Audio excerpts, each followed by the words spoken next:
Welcome back, good students. Even as we're looking at the final touches of The Blossoms of the Savannah by Henry Ole Kulet. This is even as we're looking for this particular this November predictions, and especially for those who are preparing for these sittings.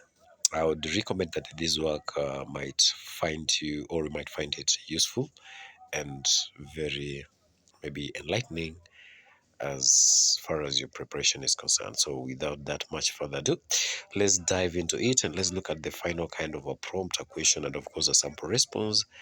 And of course, approaches and the touches here and there of this particular text as it is concerned. So, welcome. This is a prompt that I've just picked randomly. Then we're going to look at it. We're going to give it a try. We're going to give it a response, and of course, sample response modeling responses, the structure of our response, starting with the topic or sentence. How do we introduce ourselves? How do we get into the first ideas of presentation? And like, how do you deliberate on the points in the body, and how do we conclude? These are sample responses. Students, you might find these a good example that can put you or can shape you or can shape your response for better grades. Determination leads to victory. Determination leads to victory. Write an essay to qualify this claim using your illustrations on HE, that's Henry Ole Kulet's Blossoms of the Savannah, 20 marks. Again, determination leads to victory. Write an essay to qualify this claim using illustrations on Henry Ole Kulet's Blossoms of the Savannah, 20 marks. Okay, good. So this is literally how you're supposed to introduce yourself. Of course, don't exactly take it completely as the word, but try to see it as a model way of approaching this kind of a question. So starting with, let's say, a strong sentimental thought that offers the backup to the statement, or that offers a contrary opinion to the statement, but in most cases you're supposed to back the above allegations or the above statement with a general statement like the one that is patched right there. Trying to achieve something difficult relentlessly and resolutely always results in success.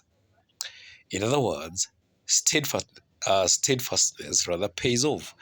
In Blossoms of the Savannah, we want to maybe draw sight evidences and supportive evidence from the text. Ratian's strength of will pays off when she beats all the challenges and manages to go to the university against all odds. She breaks the shackles of unsportive parents, archaic cultural practices of FGM and early marriages, and cruel patriarchal beliefs to achieve her dream of enrolling at Egerton University. Uh, Ratian is determined to join Egerton University to pursue a course in veterinary medicine, a dream she manages to achieve. From the onset, Ratian is resolute about her ambition of joining Egerton University. She obstinately urges her sister to talk to their father about their prospect of returning to Nakuru to enroll at Egerton University. Although her father does not support this, she still fights determinedly until she achieves her dream. Her determination makes her trust Olaringoi, who has promised to take her to Ntare Naju Ranch to meet Emma Kerere, who is to aid her pursue her dream. The journey is tumultuous, but she beats all odds and finally departs for Egerton on 5th of September. Roshan is determined to cheat the cultural expectations and remain uncircumcised, a feat she manages to achieve. When Ole Kailo relocates to Nasila from Nakuru rather, there is an immense pressure on him to circumcise his girls to evade the derogatory rather, the title of father to the Itoie Nemegalana. In other words, they are circumcised girls. The father is torn between the Nasila culture and his daughter's liberty and, of course, their needs.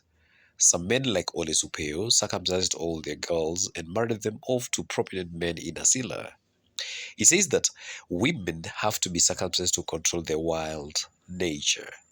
Ole Musanga, that is, a dignified elder, it says that girls must be circumcised. Other women like Eka Muratani, Engasa Kutoni, and Enkaitoyoni also vehemently support the cut. She risks her life by blindly trusting Olaringoi with sheer need to escape the cut. She manages to escape from Nasila to Ntare Naju, albeit through difficult situations. Eventually, she escapes both the FGM and, of course, the early marriage. Rishan also manages to escape the suffocating chains of patriarchy when accosted by Oloizudori. She manages to escape forced marriage to an old man due to her steadfastness. Olazudori hatches a heartless plan to have Rishan kidnapped and even anesthetized if need be. He plans to forcefully have her circumcised and to marry her sixth wife. He manages to twist Olekailo into accepting the deal by using gifts, including 500,000, that's half a million, and a mansion for Rishan in a place Milimani, Nakuru. Rishan is neither lured nor sucked in by Olosudori's pompous show of the financial might.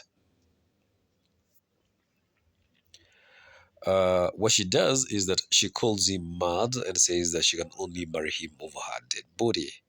Even though Loisidori, Oli Kaila, and Mama Milonai conspire to have her married to Loisidori, her sheer determination helps her to avoid all these. And of course, that supports the allegations up there that determination indeed leads to victory. Rishan manages to fight off Olarinkoi, who is led to believe that their impending marriage is destiny as prophesied by her diviner mother.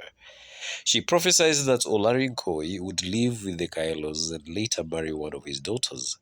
He kidnaps her and hides her in a dungeon in the sleepy village of Igito after deceiving her.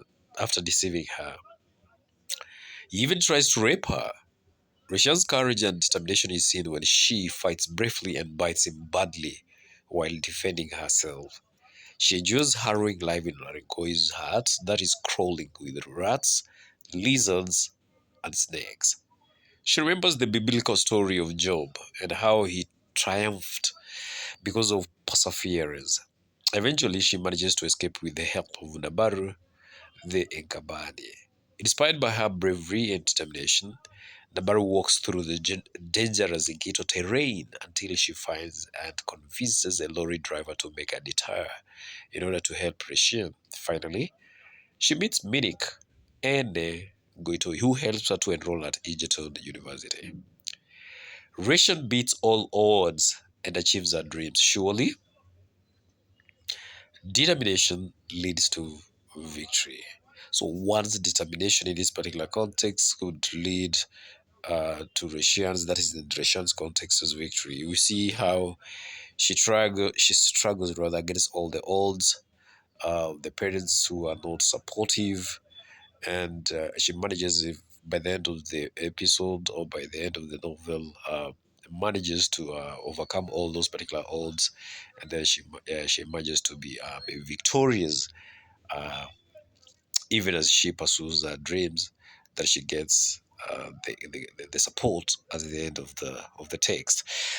Good learners, you might find this particular useful. If you have gone through this one, find it again remindful, because it has to really remind you, keeping your memory fresh, even as you're looking forward to see for this particular text.